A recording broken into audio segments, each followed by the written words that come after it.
امتى تفصل وتقول انا لازم اخد بريك؟ لما تلاقي نفسك زعلان فترة طويلة ومش عارف تسيطر على زعلك، لما يتملكك يأس انت مستغرب ان دي مش عادتك في الطبيعي، لما تلاقي ان روتين الحياة الطبيعي بتاعك بقى ممل جدا زي شغلك، شغفك بحاجة معينة، كلامك مع صحابك، اهلك، كل الحاجات دي قلت وتحس انك مش قادر تتحمل ومش قادر تعمل اي حاجة، لما يتملكك احساس ان في خلل في كل حاجة في حياتك، لما تنطوي وتبعد عن حبايبك وتقعد لوحدك بس.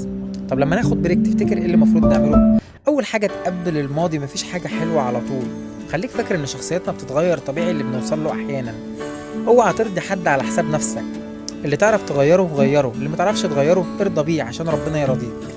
اوعى تنسى انك عمرك مهما كنت متحكم في حاجة او جامد ومسيطر، ان كل حاجة في ايد ربنا، وربنا بيقول يريد الله بكم اليسر ولا يريد بكم العسر.